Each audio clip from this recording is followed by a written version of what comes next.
Commander Sarah Chen stood at the viewport of the research vessel Curiosity, watching as the ship's lights illuminated something that shouldn't exist. A massive structure, easily the size of a small city, floated silently at the edge of the Kuiper Belt. Its crystalline surfaces absorbed their searchlights, making it nearly invisible against the void of space. "Tell me again how we missed this during all our previous surveys," she said, keeping her voice steady despite the adrenaline coursing through her veins.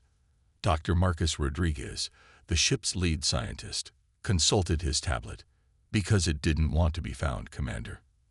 The structure's surface appears to be made of some kind of metamaterial that actively deflects both light and radar.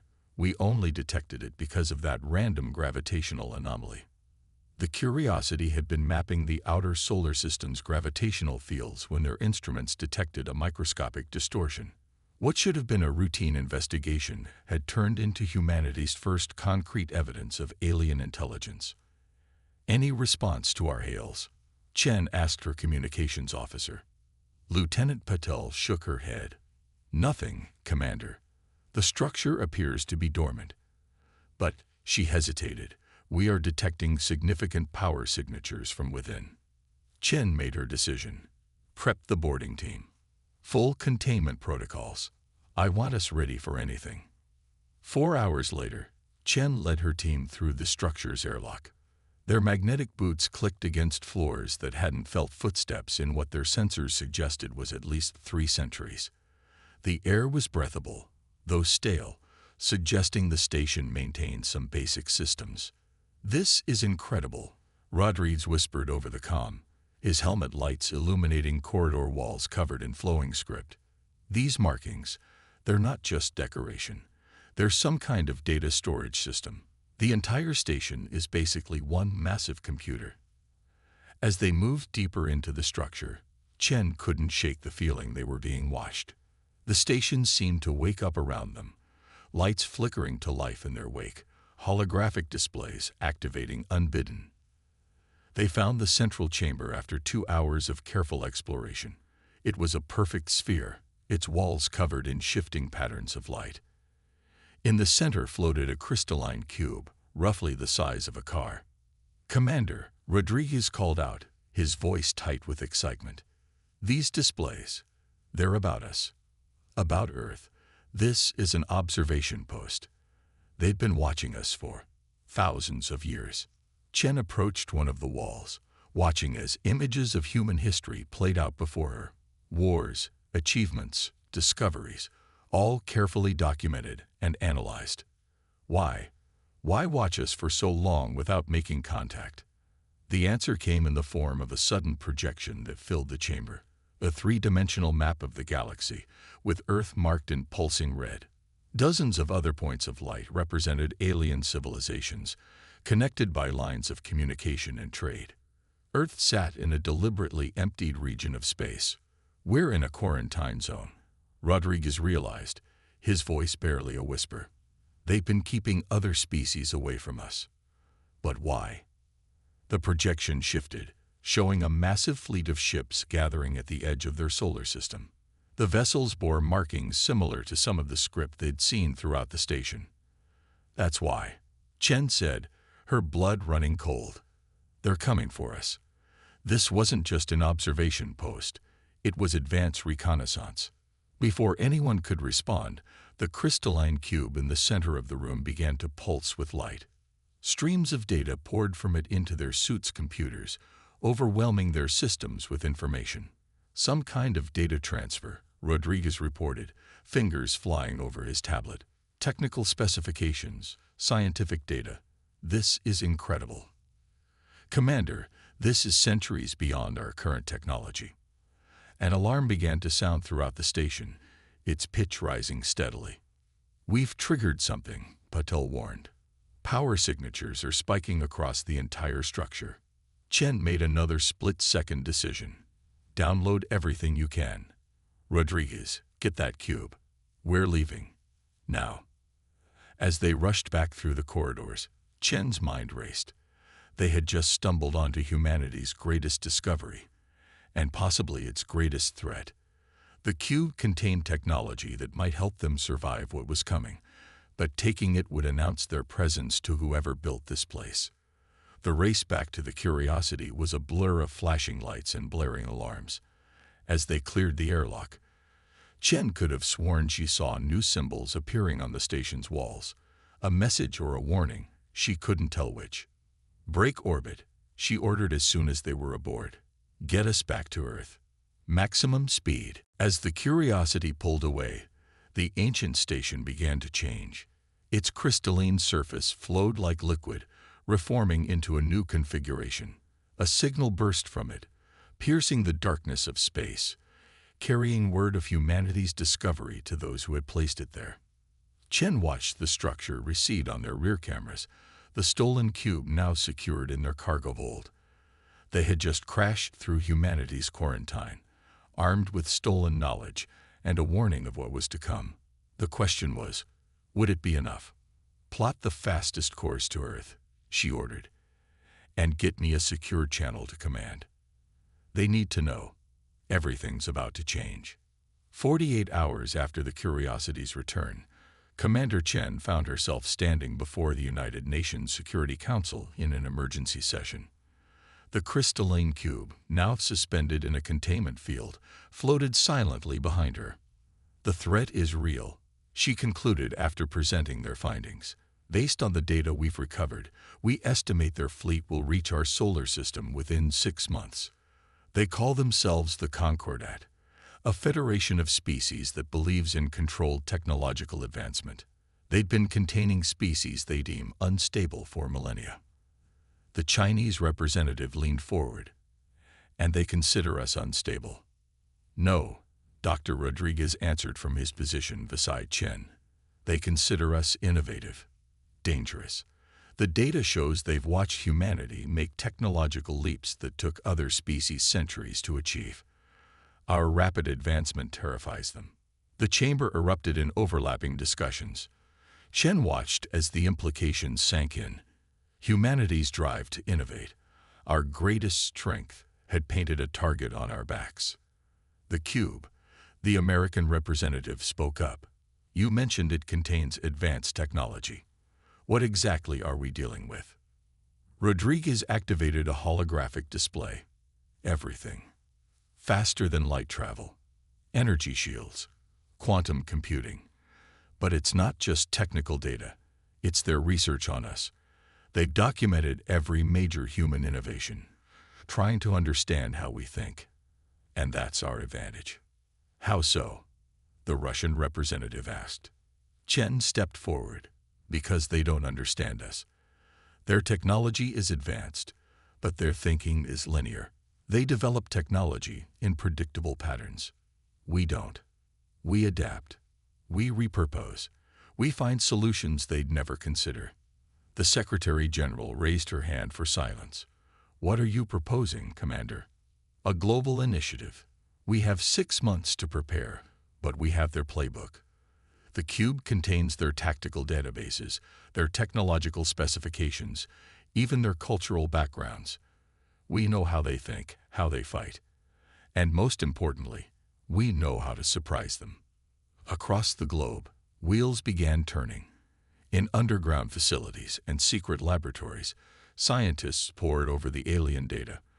But they didn't simply copy the technology. They'd reimagined it. At Area 51, engineers combined alien shield technology with human stealth systems, creating vessels that could phase shift through enemy fire. In Bangalore, programmers merged quantum computing with human AI architectures, developing combat systems that could outthink the rigid Concordat battle algorithms. Chen watched from the new Global Defense Command Center as humanity did what it did best: innovate. The Chinese adapted alien power systems to enhance their railgun technology. Russian scientists combined their expertise in titanium metallurgy with alien material science. Brazilian engineers revolutionized the alien FTL drives by applying principles from their advanced biofuel research. But the Concordat wasn't idle. Their observation stations across the galaxy had detected the theft. In vast council chambers on distant worlds, alien leaders debated their response. The humans have accessed restricted technology, a towering crystalline being announced to the Concordat Council. Our containment protocols have failed. Their advancement rate was already unprecedented. Another member, a creature of living metal, added, with access to our technology, they must be stopped immediately. A third voice cut in, before they can fully understand what they've acquired. But not all agreed. Some had watched humanity with growing fascination. A representative of the Arxer, eldest of the spacefaring races, raised their voice. Perhaps we have been too quick to judge their patterns of innovation. They are unlike anything in our records. That is precisely why they are dangerous, the crystalline being countered. They do not follow the natural order of technological progression. They make connections that should not be possible. In orbit around Jupiter, automated sensors detected the first signs of the approaching Concordat fleet. They had accelerated their timeline, hoping to catch Earth before its defenses were ready. Back on Earth, Chen stood in the command center, watching as humanity's first true war fleet took shape in orbit. The ships weren't elegant like Concordat vessels. They were aggressive hybridizations of human and alien technology. Railguns powered by quantum reactors, stealth systems that bent both light and space-time, missiles guided by AI that could think in 11 dimensions. Will it be enough? Rodriguez asked, standing beside her. Chen watched as another squadron of fighters launched from the lunar shipyards. They moved with impossible precision, their human pilots mentally linked to their ships through interfaces that the Concordat would have considered an abomination. It's not about having enough, she replied. It's about having something they won't expect. The Concordat thinks they're coming to contain a primitive species. She smiled grimly. Instead, they're about to learn why humanity was worth watching in the first place. The alert klaxons began to sound. The Concordat fleet had crossed Saturn's orbit. First contact was about to become first combat, and humanity was ready to show the galaxy exactly why they were its best-kept secret. The Concordat fleet emerged from faster-than-light travel in perfect formation. 5,000 ships arranged in a geometric pattern that had won wars across 1,000 star systems. Their commanders watched with cold confidence as they approached the human defense line near Mars. What they saw confused them. Instead of a matching battle formation, Earth's ships seemed scattered randomly across space. Some powered down, appearing dormant. Others moved in chaotic patterns that defied tactical logic. The Concordat's battlefield computers attempted to predict human movements and failed repeatedly. In the Mars Command Center, Commander Chen watched the enemy's approach on a holographic display that filled the room. Status of Operation Chaos Theory. All ships in position, Rodriguez replied from his station. The quantum entanglement network is online. Every ship's AI is synchronized. The Concordat fleet launched their first strike, a wave of energy weapons designed to disable enemy shields. It was a tactical approach that had worked for centuries. It failed spectacularly. The human ships didn't dodge. Instead, their hybrid shields absorbed the energy attacks and channeled them through the quantum entanglement network, redistributing the power across the entire fleet. Each hit made Earth's forces stronger. They took the bait, Chen announced. Execute Phase 2. The seemingly dormant human ships suddenly blazed to life. But instead of conventional weapons, they launched what appeared to be clouds of metallic dust. The Concordat commanders dismissed it as primitive chaff until the dust began to move with purpose. Nanite swarms performing as expected, Rodriguez reported, watching as the microscopic machines, guided by human AI hybrid controllers, began infiltrating Concordat ships through their energy shield gaps. They're completely ignorant of cyber-biological warfare. The Concordat's response was predictable. They activated their antiviral protocols, expecting simple machines. Instead, they found themselves facing artificial intelligence that thought in ways their security systems couldn't comprehend. Human unpredictability coded into every nanite. Chen watched as the first Concordat ships began to lose power, their systems compromised from within. Launch the Trojan Horse squadrons. A new wave of human ships accelerated toward the enemy fleet. They appeared to be damaged, leaking radiation and trailing debris. The Concordat, following standard protocol, moved to capture these seemingly crippled vessels. It was exactly what humanity had planned. The moment the damaged ships were within the Concordat's containment fields, they transformed. Their hulls, built with metamaterials reverse-engineered from the observation station, reconfigured themselves. What looked like battle damage became weapon ports. Each ship was a precision-designed weapon platform, already inside the enemy's defenses. By all the stars, one of the Concordat commanders transmitted, their message intercepted by Earth's quantum communications array. They've weaponized their own unpredictability. The battle descended into what the human commanders had dubbed controlled chaos. Earth ships fought without discernible patterns, each captain empowered to innovate tactics on the fly. The quantum network shared successful strategies instantly across the fleet, allowing the entire force to adapt in real time. Concordat ships, designed to fight in perfect coordination, found their formation-based tactics useless against an enemy that refused to follow conventional rules of space combat. Their attempts to adapt came too slowly, hindered by millennia of rigid military doctrine. Their right flank is breaking, Rodriguez announced, highlighting a section of the holographic battlefield. They can't handle the cognitive dissonance of our battle strategy. Their tactical computers are crashing from the strain of trying to predict us. Chen nodded grimly. That's the problem with perfect order. It breaks when faced with creative disorder. Launch the gravity bombs.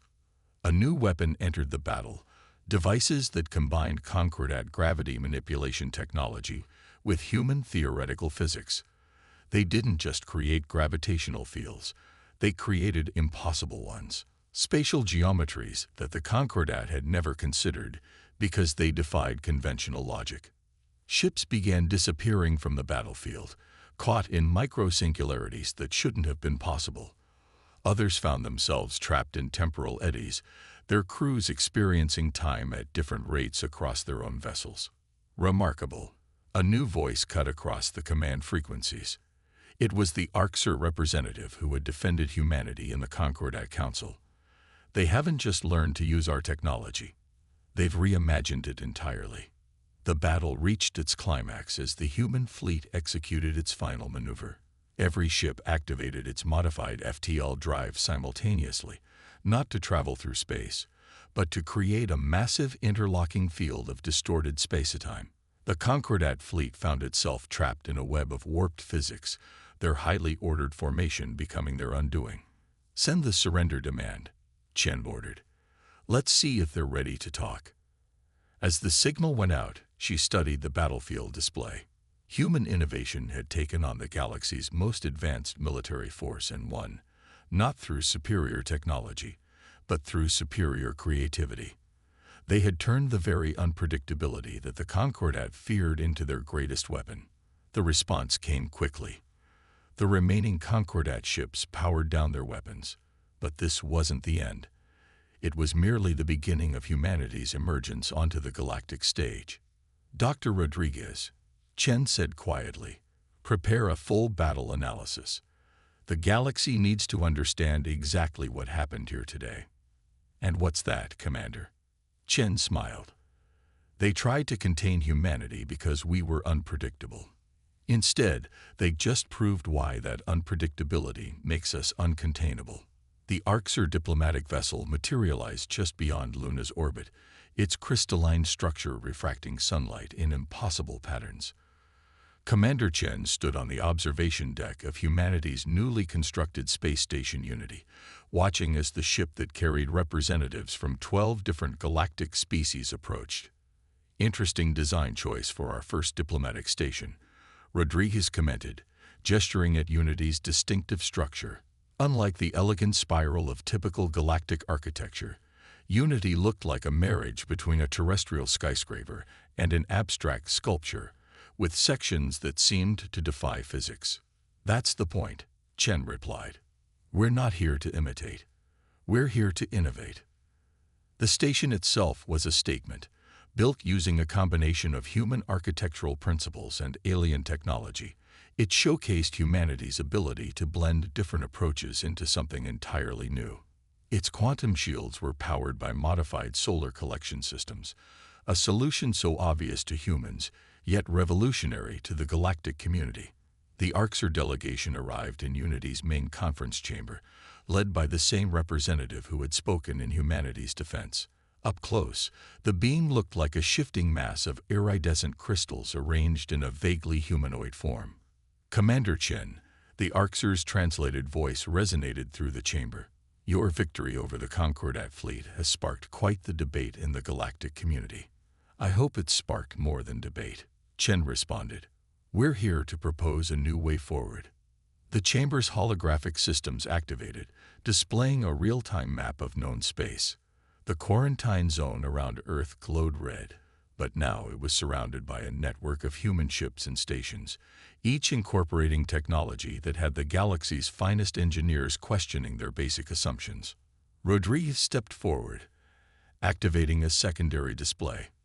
"We've prepared a demonstration of what cooperation with humanity could offer the galactic community." The display showed a series of innovations, human modifications to alien technology that improved efficiency by factors of 10 or more, hybrid drive systems that made FTL travel more stable, shield configurations that required a fraction of the power, communication systems that utilized principles of quantum entanglement in ways the Concordat had never considered.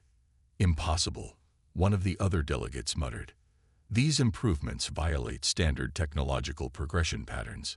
"That's exactly the point," Chen said. "Humanity doesn't follow your patterns. We never have. And that's not a weakness. It's our greatest strength, one we're willing to share." The Arxer representative moved closer to the displays, their crystalline form shifting in what seemed to be excitement. "You're proposing an exchange of knowledge." "We're proposing a partnership," Chen corrected. "The Concordat tried to contain species that developed differently. We're suggesting the opposite, celebrating those differences, combining them." She gestured, and a holographic display shifted to show Earth's newest creation, a massive research station being constructed in orbit around Jupiter. Its design incorporated architectural elements from a dozen different species, each modified and improved by human innovation. "The Crucible," Rodriguez explained, "a place where scientists from any species can come together, share ideas, and build something new. No restrictions on technological progression. No artificial limits on innovation." "The Concordat Council will never agree to this," one of the delegates warned. "The Concordat Council is already changing," the Arxer representative countered. "Our victory over their fleet wasn't just military. It was philosophical. They can no longer justify their policy of containment when the contained have proved themselves so capable." Chen activated another display, showing the captured Concordat ships being studied in Earth's shipyards. "We're not asking for permission. We're offering an invitation. Join us in building something new, or watch as we do it anyway." The delegation stirred uneasily, but Chen could see the interest in their various reactions. The galaxy had stagnated under the Concordat's rigid control. Humanity was offering something many had secretly longed for: freedom to innovate without boundaries. "There will be chaos," one delegate warned. "There will be progress," Chen corrected. "Controlled chaos is the engine of innovation. Humanity's history proves that." The Arxer representative turned to address their fellow delegates. "We have watched humanity for centuries, fearing their unpredictability. Perhaps it's time we learned from it instead." As the delegation began to discuss among themselves, Chen watched the holographic display of the Crucible's construction. Humanity's counterstrike wasn't just military. It was cultural, philosophical, and technological. They weren't just fighting for their right to exist in the galaxy. They were fighting to change how the galaxy itself thought about progress. "They're afraid," Rodriguez whispered, watching the delegates. "Good," Chen replied. "Fear can either stop you or drive you to adapt. We're giving them that choice. The same choice humanity has faced countless times throughout our history." The delegates' discussion grew more animated as reports began arriving from their homeworlds. Other species were already reaching out to Earth, seeking collaboration. The galaxy was changing, and they could either be part of that change or be left behind. The Arxer representative turned back to Chen. "We will need time to formalize agreements, but speaking for my species, we accept your invitation to the Crucible." One by one, other delegates stepped forward to signal their acceptance. Not all. Some would return to their world still fearful of humanity's influence. But enough. Enough to start changing the galaxy's fundamental approach to progress and innovation. "Welcome," Chen said, "to humanity's vision of the future. Let's build it together." 5 years after the Battle of Mars, Commander Chen, now Admiral Chen, stood in the Crucible's central observation dome, watching ships from 24 species navigate the busy space lanes around Jupiter. Below her, in vast research chambers, teams of mixed species worked on projects that would have been considered impossible under the old order. "The latest results from the hybrid physics team," Rodriguez said, approaching with a holographic display. He traded his scientific uniform for the robes of the Crucible's chief of research. "They've managed to combine Arxer crystalline computing with human quantum theory. The processing power is, well, it's rewriting our understanding of what's possible." "Show me," Chen said, smiling as the hologram expanded to fill the dome. The display showed a new form of computer, one that used crystalline structures to manipulate quantum states in ways that merged organic and digital processing. It was exactly the kind of innovation that the Concordat had feared. Unpredictable, unprecedented, and utterly revolutionary. The Concordat would have called this an abomination, Rodriguez mused. "The Concordat isn't what it used to be," Chen replied, gesturing to another ship arriving through the Jupiter gateway. It bore Concordat markings, but its design showed clear human influence, organic curves blending with geometric precision. The galaxy had changed dramatically in 5 years. The rigid hierarchy of the Concordat had given way to a new organization, the Galactic Innovation Coalition. Earth, once quarantined as a danger, now sat on its governing council, with Chen serving as humanity's representative. A soft chime announced another arrival. The Arxer representative materialized beside them, their crystalline form now incorporating patterns inspired by human art. "Admiral, the council is ready for your presentation." Chen nodded, turning to face the gathered representatives of 200 spacefaring civilizations. The Crucible's main chamber had been designed for this moment, a physical representation of humanity's vision for the galaxy. 5 years ago, Chen began, her voice carrying to all corners of the vast space, we faced a choice between containment and creativity. Between fear and innovation, we chose to embrace the unknown. The chamber's displays activated, showing the achievements of the past 5 years. Hybrid technologies that had transformed everything from medicine to space travel. New forms of FTL communication that had shrunk the galaxy. Environmental restoration projects that had saved dying worlds. But our greatest achievement isn't technological, Chen continued. It's cultural. We've proven that diversity of thought isn't just beneficial, it's essential. The very unpredictability that the Concordat feared has become our greatest strength. She gestured, and the displays showed the Crucible's newest initiative. A massive fleet of exploration vessels, each crewed by members of different species. Their mission wasn't conquest or containment, but discovery and understanding. Humanity was called the galaxy's best-kept secret, Chen said, but the real secret was what we represented. The power of unrestricted innovation, the strength that comes from embracing chaos rather than fearing it. The chamber erupted in approval, a cacophony of sounds from dozens of species. Even the remaining Concordat traditionalists had to acknowledge the progress. Their own worlds had advanced more in 5 years of open collaboration than in centuries of controlled development. Rodriguez approached with another update. The first joint human Arxer colony ships are ready for launch. They're calling it Project Genesis, combining our terraforming techniques with their crystal tech to create habitable worlds in half the time. Chen watched as the ships appeared on the main display. Massive vessels that represented the perfect fusion of multiple species' technologies and philosophies. They were beautiful, not despite their hybrid nature, but because of it. "There's something else," the Arxur representative added. "We've detected signals from beyond the galaxy's edge. Signs of other civilizations." "Let me guess," Chen smiled. "The Concordat had a policy of non-contact. They feared introducing unknown variables," the Arxur confirmed. "But now we know better," Chen finished. "Assemble an expedition. Let's show them what diversity of thought can achieve." As she looked out at the bustling activity around the crucible, Chen reflected on how far they'd come. The observation post that had watched humanity for so long had been transformed into a museum, a reminder of the old way of thinking. Beside it, ships of all shapes and sizes moved with organized chaos, each one a testament to what could be achieved when fear gave way to curiosity. "You know," Rodriguez said quietly, "they still call us unpredictable." "Good," Chen replied. "In an infinite universe, predictability is a limitation. Humanity's gift to the galaxy wasn't our technology or our innovations. It was the courage to embrace the unknown."